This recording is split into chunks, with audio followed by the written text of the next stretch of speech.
Hi everybody. As you can see, I am doing a very large water change on my 125 here. This is actually part of a video I'm doing about water changes on 3 of my tanks. I've recently changed the way I've been doing my tank maintenance as far as how I've been feeding them, how long I've been leaving the lights on, and a few other minor things that have changed. So what has surprised me is this tank.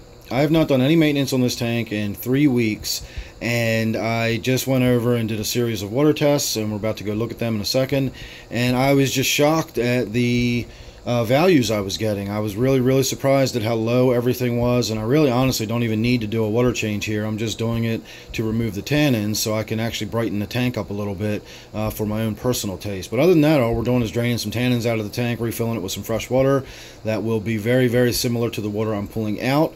I do not recommend doing massive water changes like this unless you know very well what's going on with your water. So let's go over and take a look at my testing station, and we'll see what I've got going on with my water. Okay, I checked for 4 things for the most part while we were over here. I checked for the nitrates, I checked for the phosphates, I checked the pH, and I checked the total dissolved solids. The nitrates you can see right there in that reddish vial. That's coming out a little redder on the video than it looks to me, but we're getting up there near the 40 parts per million. We're probably at least at 30. So it is time to do a water change, but again, after 3 weeks without a water change, we're still only looking at about 30 parts per million on the nitrates. The pH is 7.2. It went in the tank around 7.3, so I'm going to call that fairly stable over a 3-week period. I have not really shifted my pH, and therefore the water coming out of the tank is pretty much going to be the exact same pH as the water going back in the tank. And then here we can have a look at my phosphates, and the phosphates look to me like they are about right here, and that is 2 parts per million. So not a whole lot in the way of phosphates. My total dissolved solid number came up at 253 parts per million. This is my tap water right here. I just checked it, and I do have a fairly elaborate water system, so depending on what's happening with the groundwater and the time of year and the amount of rain and the farm runoff and so on and so forth, my water does change coming out of my tap. It's stable in the sense of pH and no nitrates, but the total dissolved solid and the amount of sodium that's in my water will fluctuate based on what's going on in the groundwater. So I keep a close eye on that, and when I checked it today, I had 236 parts per million in my tap water, and I've got 253 parts per million in my tank. So even if I put it in the last time I did my water change and the water was, maybe I had 200 parts per million in it, because I've seen it as low as 180 parts per million, but it's usually above 200, right around 200 to 210.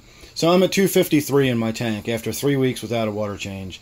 So there you have it. We'll take one last look at the tank once I've got it filled back up, but again, this is going to be part of a larger video. So I will see you back in the fish room.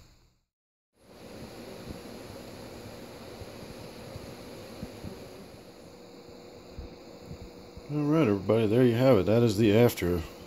Big difference. Now, I did get in there and I really did remove a lot of the water sprite that was here in the center column. And I really thinned that out a lot. And what I found when I was in there was a lot of that Spirogyra algae growing on the surface that was sort of caught up in all of that surface vegetation. It was actually kind of frothy and bubbly. It almost looked like a little bit of getting to look like pond scum up there, which is exactly what that pond scum is. It's that same exact algae. I brought this stuff in from my local stream when I imported all my rocks and wood from local sources. I didn't clean them thoroughly enough, and now I have this algae in my tank.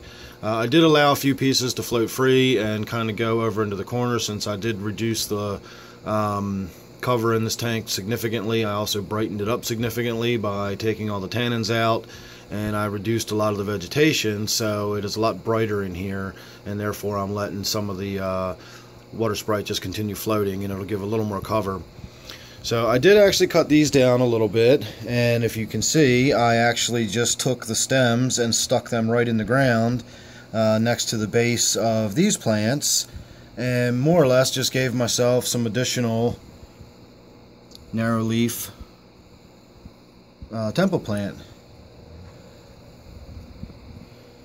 So there you have it everybody, there's your after. You can really see the colors now, and that's after 3 weeks of allowing the tannins to build up, and that is This large piece of wood here, let's look in from the end real quick and you'll get a better idea of how big that piece of wood is.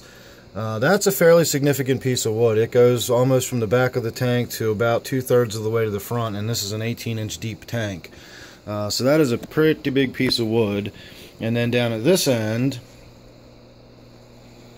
I have this big piece of wood. That's very flat, and it creates a very big cave structure underneath. Originally I had planned on having either a polypterus or a black ghost knifefish in this tank, and I wanted a very flat, shallow cave, and I used that piece of wood to do so. So there is a lot of wood in this tank, and after 3 weeks you could see the amount of tannins that had built up in the tank from it. And now you can see how crystal clear and beautiful that is. So thanks for watching. Hope you enjoyed. Please tune into my other video that is a much larger and longer video where I go into a lot more discussion about algae and nitrates and algae control, tank maintenance, and that sort of thing. It's going to involve this very water change, and it is also going to involve water changes on a few of my other tanks. So look forward to that video. Thanks for watching, and I'll see you real soon on the next one.